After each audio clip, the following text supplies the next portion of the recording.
Greetings. Hello, happy Sunday. We hope that you are well. Hope that you are reaching your highest level of mental, physical, and spiritual strength today. We certainly welcome you for this week's edition of Our Ancestors' Voices, a weekly program sponsored by the All African People's Revolutionary Party.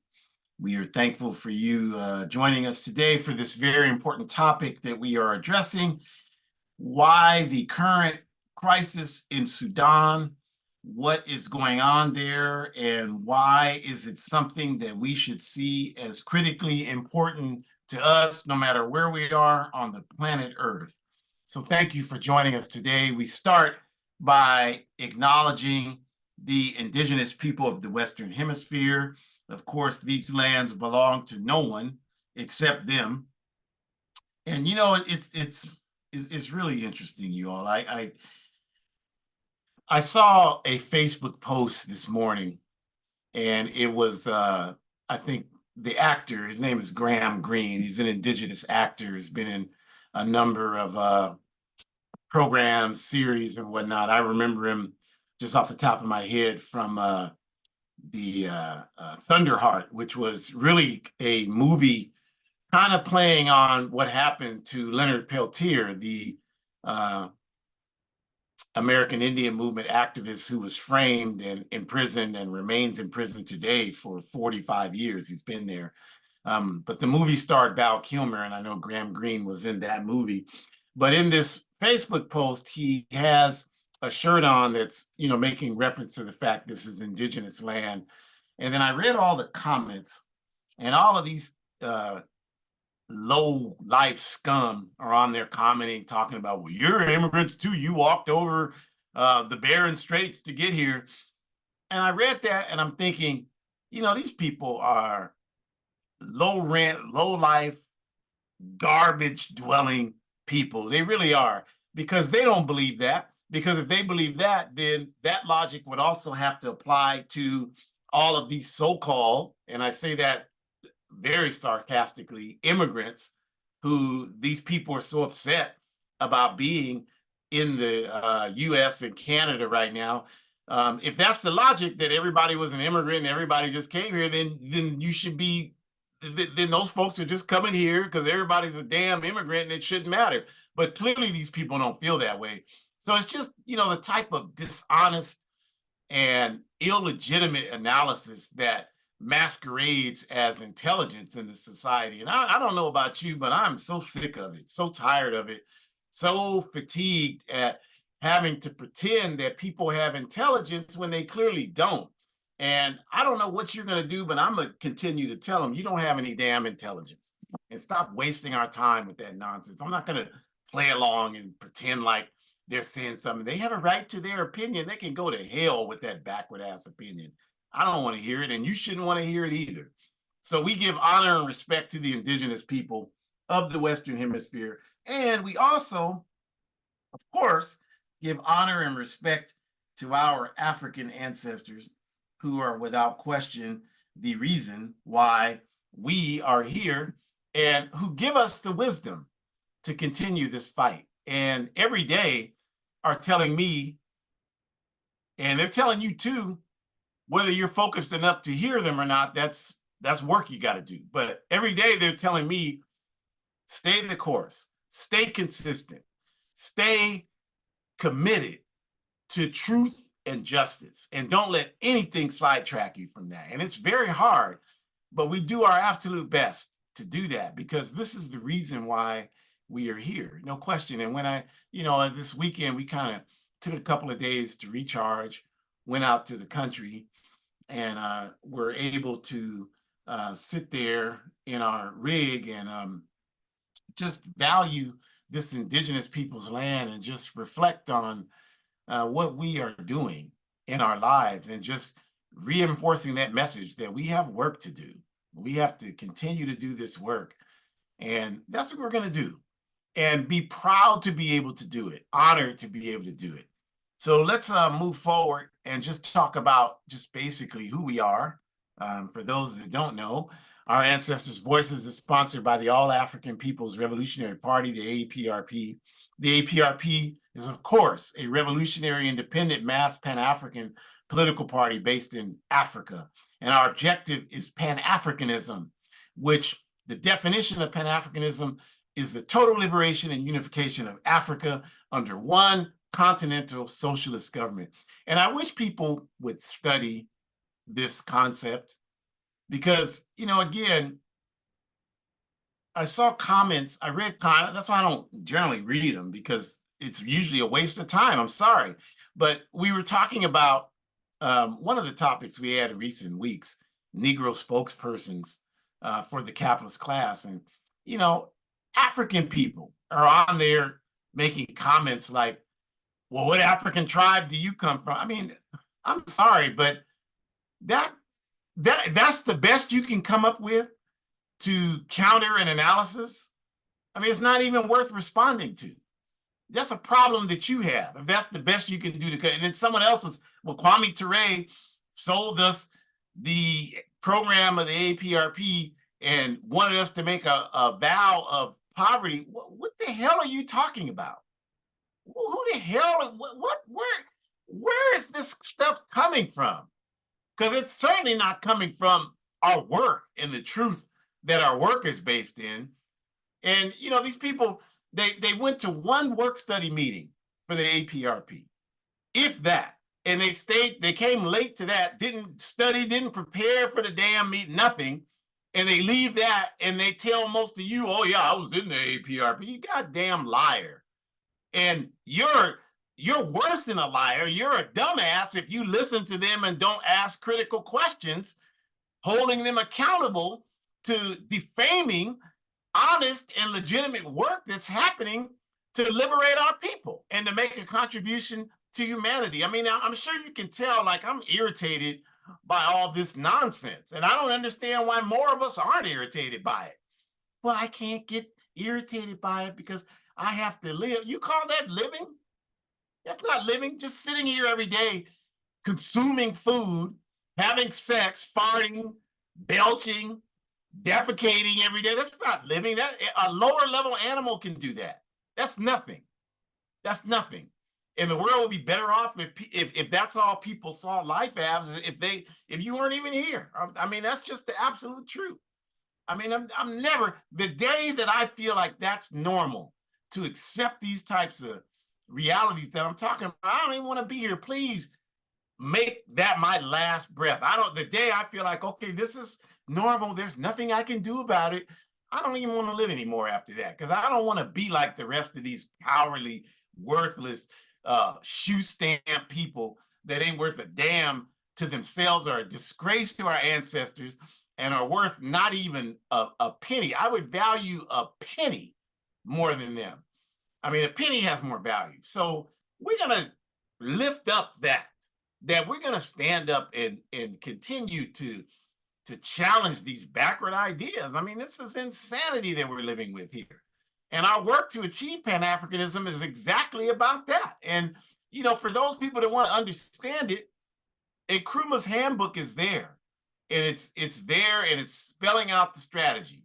And so if you have not studied it, I don't mean just skim through it, but if you have not studied it and don't understand this work, keep your mouth shut.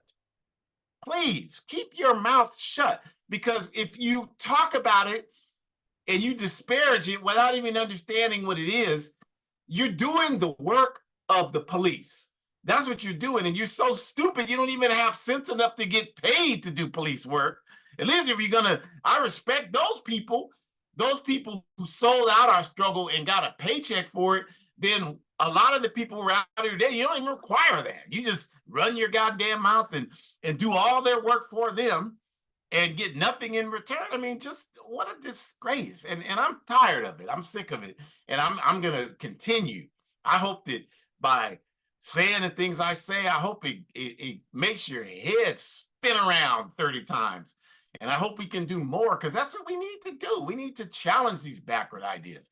And this program is one of the tools we use to do that. Our Ancestors' Voices is hosted each week by myself, Ajamu, and Shakura, organizers for the All African People's Revolutionary Party, father daughter. Don't hate, because you can't talk to your daughter because she can't stand you because you're a worthless scum. Pick up your game, step up your game, become better at being a human being.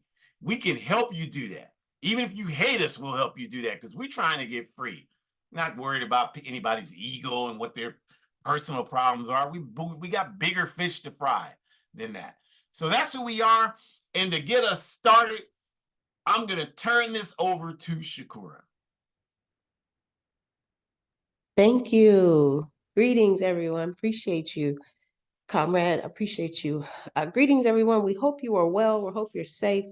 I echo everything that Comrade Ajamu said, and I think that this work, it's going to continue to be important even when the novelty wears off, right? So, for folks that maybe had higher traffic and joining in the earlier part of this year, maybe because, you were interested in making a change or something was driving you to, want to do something about the conditions of the world. Maybe you're not joining as frequently now. Maybe you're not as consistent as you used to be because the novelty is worn off. And, we're fighting against years and centuries of propaganda that has been designed to push us out of being humane and to encourage us to be as self-centered and as individualistic as possible and as capitalist driven as possible, right? And so, excuse me, you have to work really, really hard to resist that. And first, you have to understand why you need to resist it, which means you need to understand the system itself and what it's doing to you. You need to understand the impact that it's having on you. You need to understand how that impact can impact your mental health, how it can impact your physical health, how it can impact your thought process, how you treat people, how you don't treat people. All of these things are a reminder and a reflection of the environment that we live in. And I'm talking about our economic environment. I'm talking about our humane environment. I'm talking about our social environment, all of those things. Obviously, our physical environment, with us not taking care of the planet the way we should be, all of these things, right? And so I think, and understanding that, that's really the whole purpose of living under capitalism. If you are interested in falling into line and you're not interested in changing the conditions that we're currently suffering from, then you're doing the job that is expected of you, because that's exactly the purpose of this system, is to separate us as much as possible. This is why people embrace and they enforce those colonial terms, right? Where we see people saying, that they are African American or that they are Black. Even when I say those words, my heart stops and my brain kind of freezes because I don't use those terms at all. So when I do use them, my mind is telling me, you don't say that. Why are you saying that? Because I've already designed in my brain, that's a no-no. We don't say that. And I've shared with you all before, but it really takes understanding how you're supposed to push back against that. And I'll give some examples in just a moment. But the whole purpose of this system we live in is to separate us as much as possible. Why? Because if we come together, so Africans who are in the diaspora, if they unite and come together with other Africans in the diaspora, if they understand, like Kwame Nkrumah said so many years ago, that every African anywhere belongs to the African nation. So if we all understand that, then it does not matter where we were born. What matters is that we are all African, even if we're not currently on African soil. If we all understood that, that would be a tremendous amount of unification, a tremendous amount, which means we would have more than enough people power to fight back and to regain control, not just of one country in Africa, but the entire continent. We would be able to enforce socialism. We would be able to determine how it would be impacting us. We would be able to determine how the resources could be spent. We would have control of everything. We would have control of everything because 85% of the resources in the world come from our continent. That's where they come from. And so when we think more about what that looks like, that's why capitalism has to work twice as hard, Because if we are not interested in unifying because we're too busy enforcing colonial borders and saying, well, that's an African over there and I'm American, right? Or that's an African over there, but I'm African American. There's a difference when there's not. Then that's us doing the job for the oppressor. So the oppressor sits back, they clap and they say, good job, slave. You've done well today. You've made your master proud. Because now we're enforcing the puppeteer show that they wanted us to do in the first place, right? And so it's really going to take us really just kind of understanding that we have the power to change the circumstances, but you can never change anything if you're ignorant. You can't, because you don't have all the tools that are necessary to understand how you need to go about doing it. And if you're humble, then you'll admit that you don't have all the tools, because there's no way that you can already know how to solve a problem that you're barely coming up to face, because you're just now realizing that it's going to take you to help solve it as well. That's the other part of individualism, is that you don't have to think about working with other people, and you certainly don't have to take responsibility for anything, because why should you care about anything but yourself? So if you're able to bypass the individualism, if you're able to bypass the selfishness, if you're able to bypass the fact that you know that you need to tap into your humanity, you know that, and you've done that, then congratulations, you've accomplished quite a bit. But that still means that you have a lot to learn, even though you've been able to bypass those initial barriers, which is why you need to increase your political education. And we say this all the time, but it really is true. And that's why I said it's unfortunate, because the novelty is worn off, but you're still going to have to join an organization that's working for justice, even when the novelty is not attractive anymore, even when the bells are not as shiny, even when the whistle is not as loud. You're still going to need to understand that that's the only way that we're going to be able to accomplish this. If we continue to practice different methods that we think will make a difference under capitalism, that may work for you, and I would never say, that's not an effective way. But just personally speaking, I've been on this planet long enough where I'm old enough for 2 decades to have voted and have made a difference. And I am humbly proud to say that I have never ever registered to vote, and I have still seen the situation remain what it has been. In some cases it has gotten extremely worse, where colonized people or differently abled or LGBTQ marginalized groups, the whole 9 yards, we have continued to be oppressed.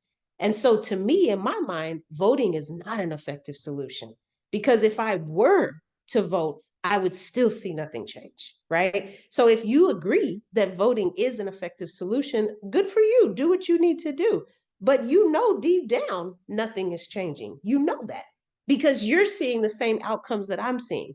Even if you live in another part of the world, you're still seeing people who are being treated badly just because they're poor.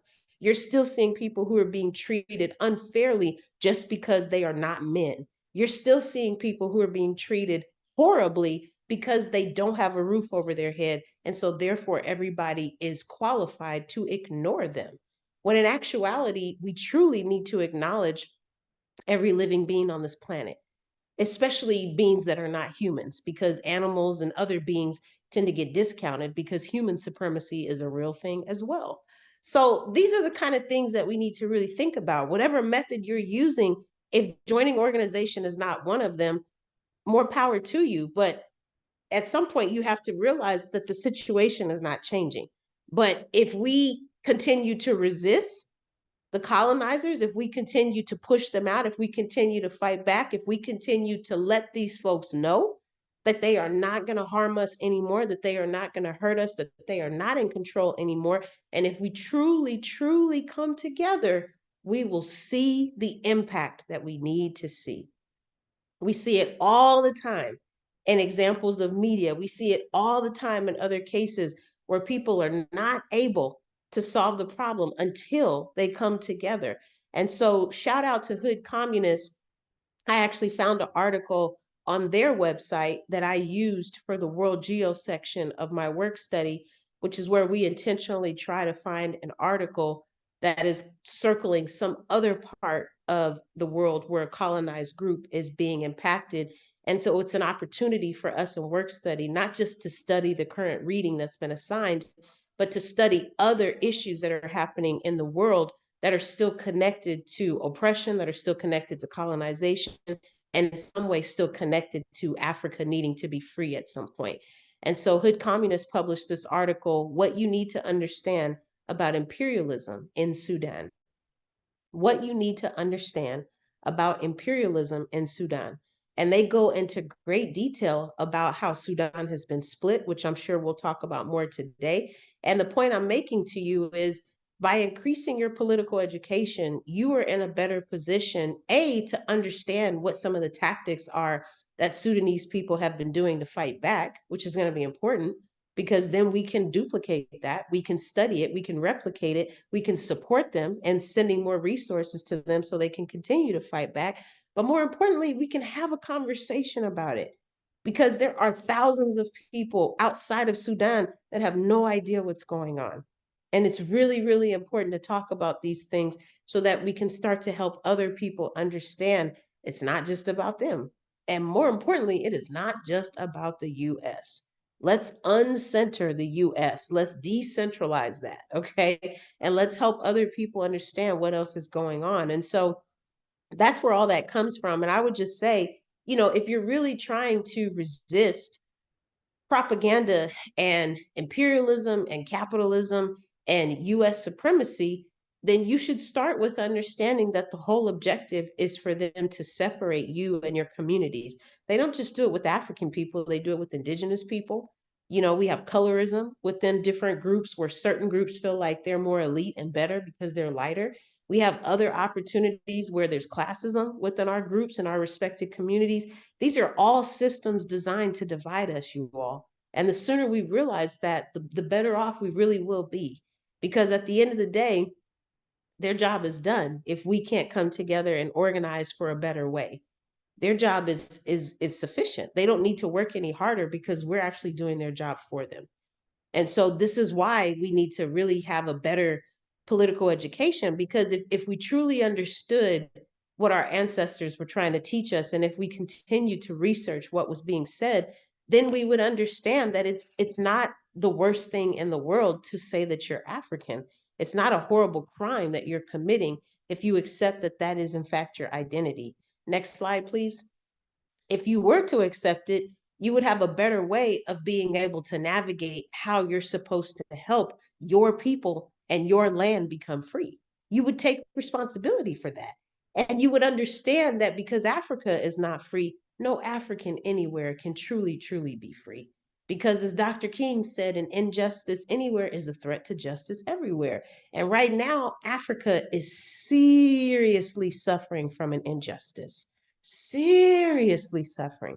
So we have to do everything in our power to try to help change those conditions, which means we have to understand how Europe and the US has been completely tied in to being a profitable startup because of Africa's exploitation, because of the stolen people from Africa, because of the stolen resources.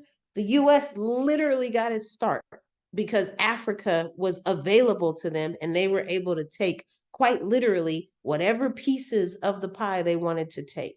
And so just understanding that in great, great, great detail, understanding how insurance companies got started, understanding how the obstetrics gynecology medical subspecialty got started because of the unethical research done on enslaved African femme presenting folks, understanding how banks got started. I mean, you all know what I'm talking about, and maybe some of you don't, which is why you have to do your research. This is why, because you have to understand how it's all connected. You have to. That's why Comrade Ajamu always says the problem didn't start outside of Africa, it started in the motherland, which means we need to establish a way to fix it from there because then it can travel out and it can impact Africans everywhere.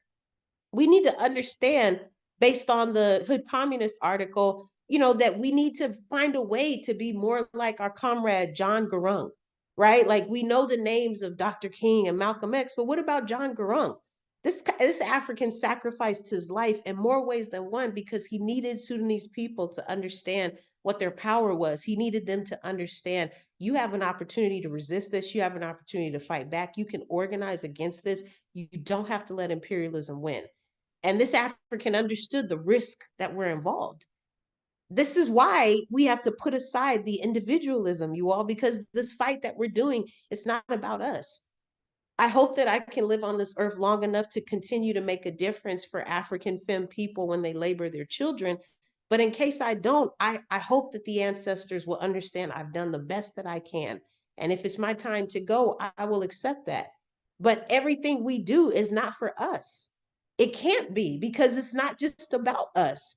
And everybody else who came before us sacrificed and lost their life so that we could be here. So you can't tell me that you're just going to be as selfish as you are, and you're not even going to think about all the people who died so that you could be sitting here using your Wi-Fi today, sitting in your probably roofed apartment or domicile.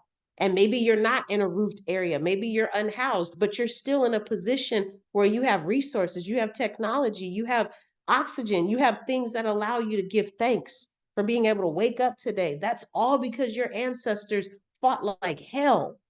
They fought like hell, where they literally fought off oppressors who were trying to murder and rape them so that you could be here today.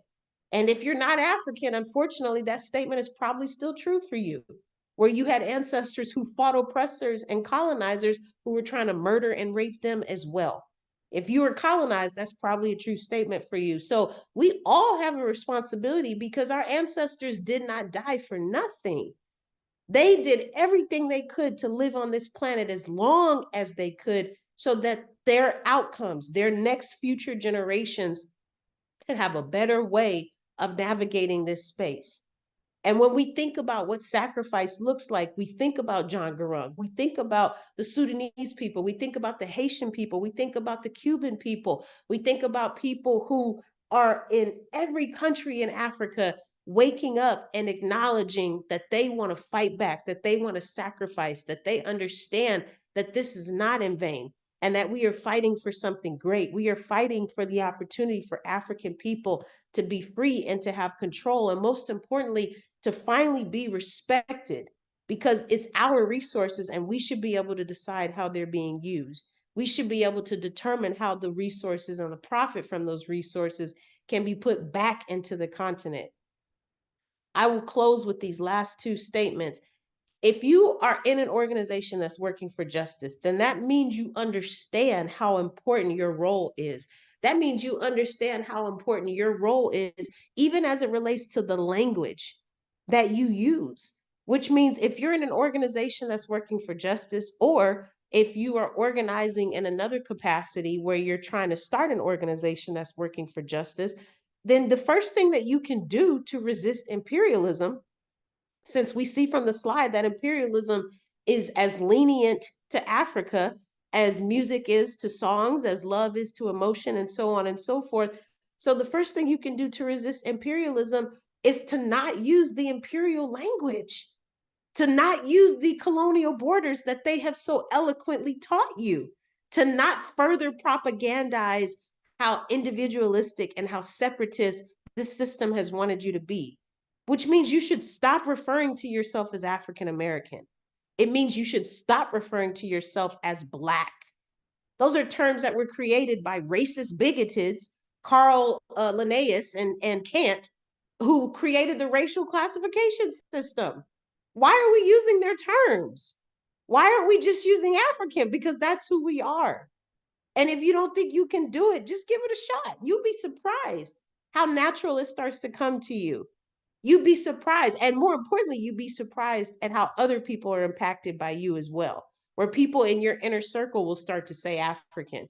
And then you'll say to them, well, why are you saying it? And they'll say, well, I know you like to say it. It's not about me. It's about you saying it, and I'm impacting you to say it. And now we're starting to de-center colonialism. We're starting to de-center those things. Last thing I'll say, and I'll turn it back to you, Comrade Ajamu, is we see people fighting all over the world, you all. So the novelty has not worn off, contrary to what I said. But we have to embellish the novelty. We have to prioritize the novelty. We have to help people understand that it is still relevant even today. We have to help people understand that even though the University of Memphis does not have a Pan-Africanist organization that is fighting for justice, they even understood as college students, where we had Palestinian students, we had LGBTQ students, we had students who were differently abled coming together with Africans to literally chase out Kyle Rittenhouse because he was invited to campus, and these organizations that were oppressed and colonized did not want this bigot person on campus. So we see examples like that are happening in Sudan, where the Sudanese people are very clear of what they need to do to get those you know what's out of their space. And we see it all around the world. We've seen it in Haiti. We've seen it in Guinea-Bissau. We've seen it time and time again. The novelty is here. It is in our face. The question just becomes, are you interested in doing something about it because it has something to do with other people, not just you? Or are you so wrapped up in your own needs that you don't even want to fight for somebody else because you're too selfish to understand that it's actually your responsibility? Ashe.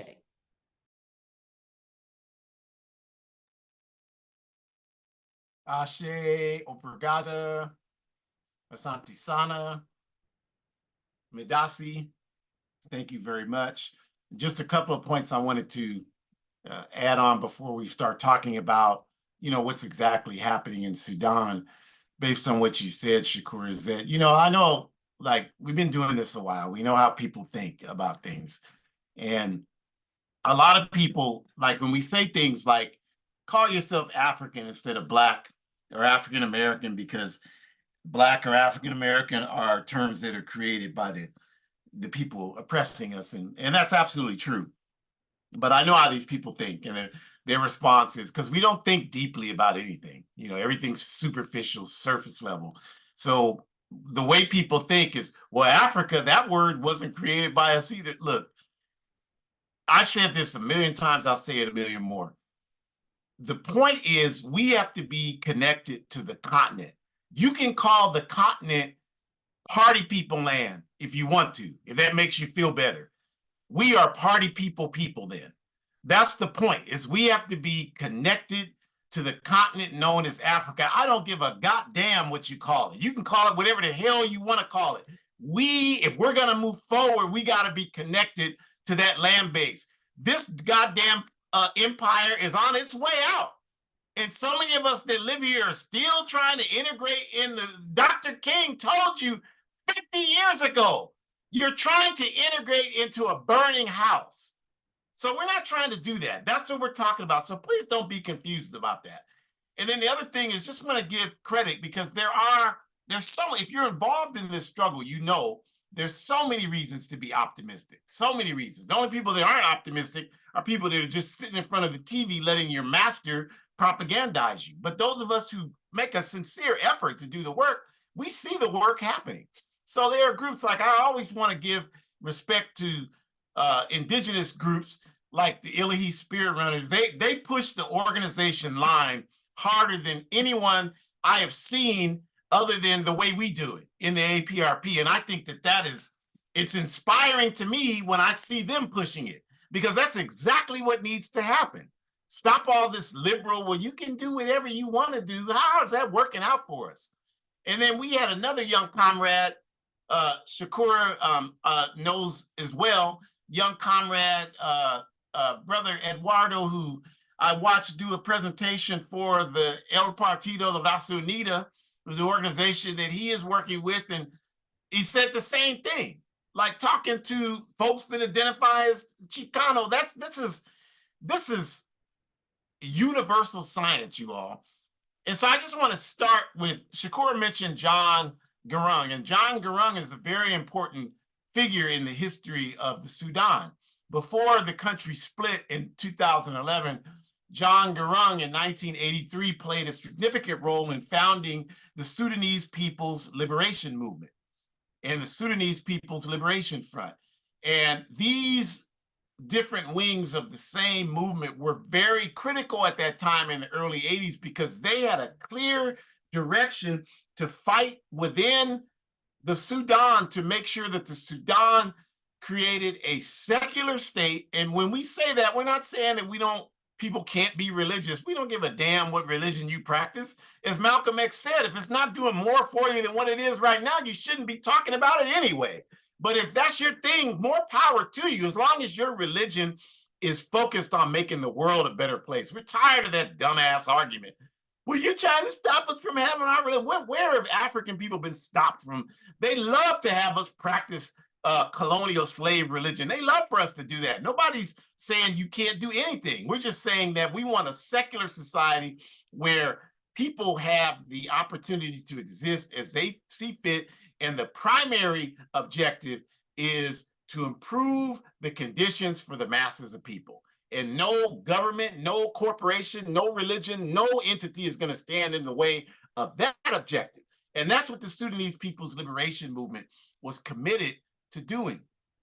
Now, that's important because from the very beginning, the work of John Garang and the other people who contributed to the formation of the Sudanese People's Liberation Movement was sabotage. And we'll talk about, who the saboteurs are, but we'll talk about that more in a second. But want to just go back and talk about Sudan being a country of 25 million people.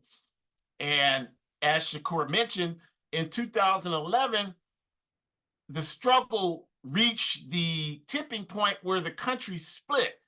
And Sudan changed from being just Sudan to Sudan, and then South Sudan, which exists today as of 2011, which is a separate country, totally sovereign from Sudan. And the reason why that's important for a number of reasons. But one of the reasons I want to highlight is if you go back to 2011, because some of us are honest about history, and a lot of us are not honest. And if you go back to 2011, I remember clearly a lot of Africans were talking about, well, the problem in Sudan before the country split and South Sudan became the 54th country in Africa, 54th recognized country in Africa. Before that happened in 2011, a lot of Africans at that time were saying that, well, the problem in Sudan, it's an Arab versus Black conflict. Y'all remember that? And some of you were saying that, even though you won't admit it today, but some of you were saying that. It's an Arab versus Black conflict. And so South Sudan is primarily people who would, quote unquote, be classified as Black. So they need to split and have their own country to get away from these Arab oppressors. That's what a lot of us were saying back at that time. So that happened in 2011. The country split. South Sudan is its own country now. But today, in 2024, the conditions in Sudan and the conditions in South Sudan are no better than they were in 2011. So clearly the issue is much deeper than just this sham analysis that, well, the problem is Arabs against Africans or Black people, as so many people claimed at that time. Clearly the problem is much deeper than that. And we've always said that because we have a class analysis within the All-African People's Revolutionary Party. We don't suffer from just having a race analysis like a lot of our people. And we don't suffer from just having a class analysis like a lot of white leftists. We have what we call a nation, class, gender analysis. We have an analysis on all three components of human life. And that's why people have problems with us, because that's thinking deeply about the problems that impact our lives. And so many of us just want a quick answer, a superficial answer, an answer that doesn't take any thought to give, because we just want to be able to feel better about the situation. If we're not doing a goddamn thing to change this world, if all we're doing is just making sure that we take care of ourselves and our biological family, then we want to feel better about that. So if we just have a quick answer that's not really addressing the core issue, then that's all a lot of us really want, is just that justifies our sorry state of existence as human beings. But some of us are not satisfied with that. We want to go deeper. So we've said from the beginning that this analysis, like people always like, well, the Arabs sold us into slavery. Yeah, so did Africans, so did Black people. This is the class analysis. Yeah, but we also know that when because we're not confused like a lot of people. So when people talk about, well, then, okay, so you can't talk about slavery. No, because the question is every country on earth has had some form of slavery. No question about that. Every country on our earth, 200 countries, they've all had some form of it. But that's different than the transatlantic slavery. Why is it different? Because today in 2024, and I know most people don't know this, even though they act like they do, they don't, because nobody's talking about this. Everybody's talking about the first part I mentioned. Well, slavery, everybody sold slaves. Black people sold each other slaves. Arabs sold each other. So why are we talking about that? Well, we're still talking about it, dumbass, because that's not a deep enough analysis. The real analysis is that in 2024, as Shakura alluded to, the world as we know it has been financed based on the transatlantic slave trade. There's nothing in your life today that's impacted deeply by whatever Arabs did in the slave trade, whatever quote unquote Black people did in the slave trade. These people want to talk about all this nonsense all the time. Well, there were Black people in the US who owned slaves. What impact, what difference does that make to my life in 2024? Not a goddamn thing. But the fact that Africa was colonized and that millions of Africans, not just one or two that some Negro in Philadelphia owned, but millions of us were kidnapped by a system of colonization. And the capitalist system that dominates world economics today was started from that process. That's what we're talking about in 2024. We are not confused. And if you are, then do what Kwame Ture said. When you're sick, you take an aspirin. Why not, when you're ignorant, don't you read a book? Because we got to stop this nonsense and this foolishness today. That's what we're talking about. So when we look at Sudan and the current conflict, it's being defined as, again, Sudan is now what used to be known as North Sudan, is now Sudan, and then you have South Sudan, right? We just explained that. But the conflict today is being defined as the Sudanese government fighting against the so-called Rapid Support Services militia. And this is critical because this fighting has killed and displaced millions of people. And if you look at a map, which most people don't do, never in life bother to look at a map, don't know anything about the world, but always have an opinion about everything, right?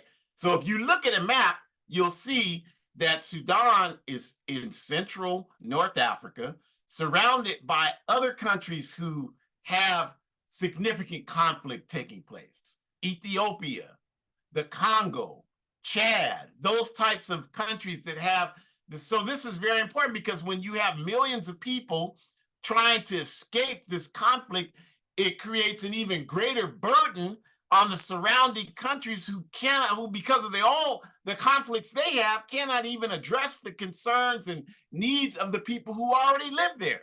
So this contributes mightily to the instability throughout the entire African continent. And the central thing about this is this so-called Rapid Support Services militia is nothing but the same old Janjaweed militia that existed before the country split in 2011. And if you study any of that history, you know that the so-called Janjaweed people were responsible for a lot of the terrorism that happened in the Darfur region in the former united country of Sudan, which terrorized millions of people. And a lot of this was ignited because this picture is this man, Omar al-Bashir, who was the president of North Sudan at the time. And, you know, the people say, well, it's an Arab, black guy. You see this guy on the street, you think he was black. You know, this is how crazy this analysis is. But he identified as Arab. And this was the source of the conflict, is that these oil analysts at that time, 2010, a couple of years before that, had discovered massive oil wealth in primarily what's known as South Sudan today, right? And so this is why the capitalist countries were all in favor of South Sudan splitting from North Sudan and forming its own country, because their vision was that it would make it that much easier for them to get into South Sudan and exploit those oil reserves. And that, since 2011, is exactly what they've been doing. You thought that they were interested in South Sudan because they care about quote unquote black people. I mean, if you're that stupid, I don't know what else to say to you. You know, clearly they have always a political and economic agenda. We're the ones who approach things from a primarily emotional standpoint with a superficial analysis of everything. They don't do that. The people that are oppressing us don't do that. They always have an analysis that's based upon their interests. So 20 plus years ago, this is what happened. Al-Bashir was the poster child of this alleged Arab-Black conflict, but a lot of this was about trying to get to the resources. Multinational corporations, the same usual suspects, trying to do what they could to create further destabilization and instability so that they could get to the resources. And there was no better place where they could do that than Sudan. So now your question might be, well, then what does this have to do with what's happening now? Why is North Sudan having this conflict when the oil is in South Sudan? And the reason for that is that, yes, the oil primarily, most of it left with the succession of South Sudan, and the capitalists are fast at work trying to figure out how they can best exploit that. And they feel like it's easier for them to do that now that they don't have a united Sudan. See, this is what Secretary talked to us about when he talked about Africa's history being different than Europe's history. And he talked about how Europe has evolved from a nation to a state. You know, if you look at the history of Europe, there's no question he was right. He talked about this before you had all these balkanizations in Europe now, where you had, before you had the split up of Yugoslavia, and before you had the split up of Czechoslovakia and all of these things that have happened, before there was even a place called Croatia or Serbia. None of this had taken place. And Secretary talked about it. This is the history of Europe and how Europe has evolved.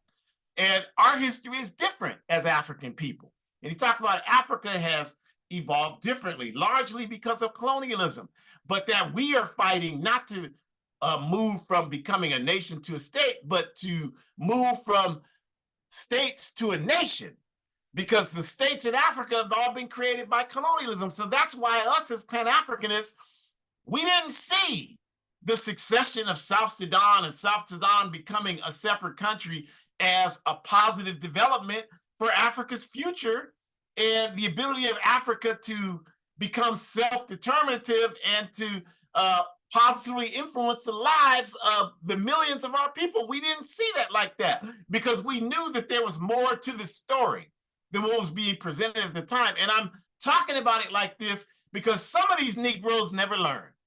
You know, they totally propagated imperialism's agenda for Sudan in the early 2000s, and now they move on to something. Now it's the Congo or something else that they're sabotaging. And we're not saying, like, you know, clearly our people in South Sudan felt like they needed to have their own country. And I totally respect that, understanding the conditions that they were dealing with at the time, especially as it relates to what was happening in Darfur. We know about that. I'm not confused about any of that. So I understand it. I'm just saying we cannot just look at what the effect is. We have to look at what causes the effect also. A lot of us are good at looking at the effect. Well, we see what happened. You know, that's what happened. You know, there are Africans in prison because they broke the law and sold drugs. That's the effect. But what's the cause of that? Why do so many of us have to sell drugs in the first place? So we got to look at all of that. That's why Kwame Ture was right when he said any analysis about our people that does not include our enemies is an incomplete analysis. Any analysis about Sudan that does not include imperialism is an incomplete analysis. So yes, we have to look at what happened in Darfur. We have to look at what happened with some of the folks in North Sudan and what they were doing to people in South Sudan. but that's only part of the puzzle. We also have to look at the manipulative role of imperialism in the whole process and what they were focusing to do. And clearly, if we look at what's happened, as I've already explained, at the end of the day, that's clearly dominantly what has taken place, the imperialist agenda. So now you have the oil in South Sudan. The imperialists are working diligently to exploit that. And then now you have what was formerly North Sudan, which is now Sudan. And again, here these people come again, these so-called industry analysts, and they're saying that Sudan, or formerly North Sudan, has untapped reserves. That means that nobody's even done anything with these resources yet. Reserves means they're there. They're there.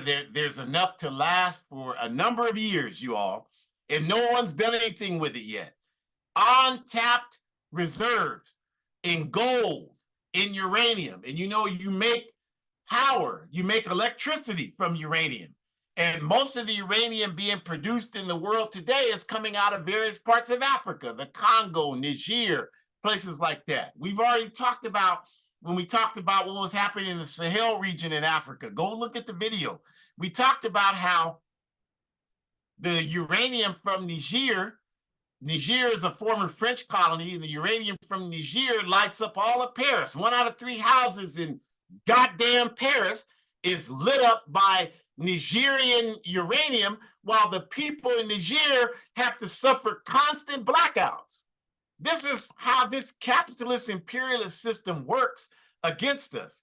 We should be rich as a people from controlling our own uranium, yet we control none of it. So now, as if what they're doing in Niger wasn't enough, as if what they're doing in the Congo wasn't enough, as if what they're doing in all of Southern Africa isn't enough, now these goddamn pirates have found untapped resources and reserves of gold and uranium and chromite and gypsum in Sudan. And chromite and gypsum are products that you use, like you see the picture of chromite, it's can be used to bend steel. It's a natural mineral that can be used to bend steel. So these automobile manufacturers need that. Like, you all love these, oh, this car, the aerodynamic design is so nice. Well, the way you're able to do that is by using things like chromite to do that.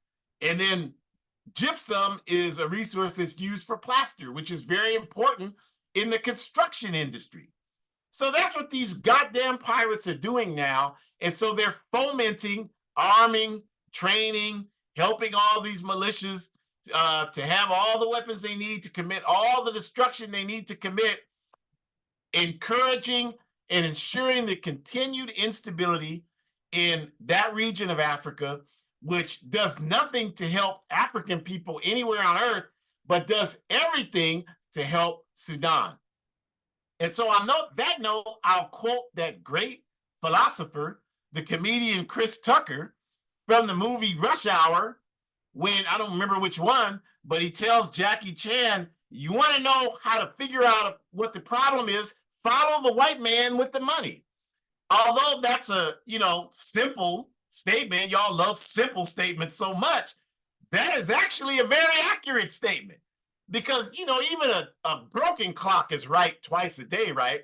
So sometimes this superficial surface analysis can have something going for it. And that's one of those examples, because without question, if you want to understand what's going on in the world, why the problems that exist in the world, follow the European capitalists and you will get your answer. No question about that. You will get your answer. So we just want to say, in closing on this question, that yes, the crooks and the thieves are creating sabotage in Sudan, in the Congo, in Ethiopia, in Azania, in Zimbabwe, in Somalia, in every part of Africa that they possibly can, in Ghana, in Nigeria, in Mali, in Burkina Faso, in Niger, in Senegal, everywhere in the African continent, these International crooks and thieves are creating instability, but as we know, as Kwame Nkrumah told us, oppression breeds resistance. So the more that they do to sabotage Africa, well, only thing that's going to do is wake our people up. The only thing that's going to do is help our people in the diaspora understand, like we did in 1945, when more Africans attempted to sign up to join the Ethiopian army to drive invading Italy out of Ethiopia. These are Africans, never been to Africa at that time, and pretty much all of them never did get to ever get to Africa, but they had that national consciousness that what they're doing in Africa today is doing nothing but bringing that back. And that's exactly what we want, and that's exactly what we need. So we're not the least bit discouraged today. We're not upset. You might think we're upset because you don't understand how passionate we are about our people being free. And you've been trained to think that any type of conflict is negative, where we understand that we got to have conflict to change these conditions we suffer under.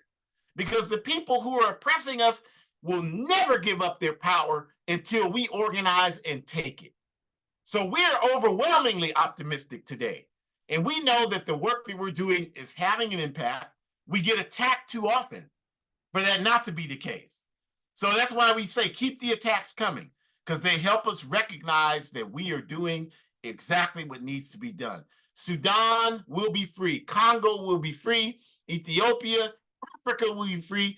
African people all over the planet will be free. The indigenous people of the Western Hemisphere will be free. The Palestinian people will be free. And all of you European capitalists and all of you wannabe European capitalists and want to wake up tomorrow and hope that you are a European capitalist when your eyes open tomorrow, get on your goddamn kayaks and paddle your asses to Europe, because we are going to run your asses out of our homelands if that's the last thing that we do. We thank you for joining us today. We invite you back next week. I will not be here. I'll be engaged in some work that's none of your damn business, because people, just we're not ready to share information the way we need to. I wish we could, but we got too many people that do free police work for them.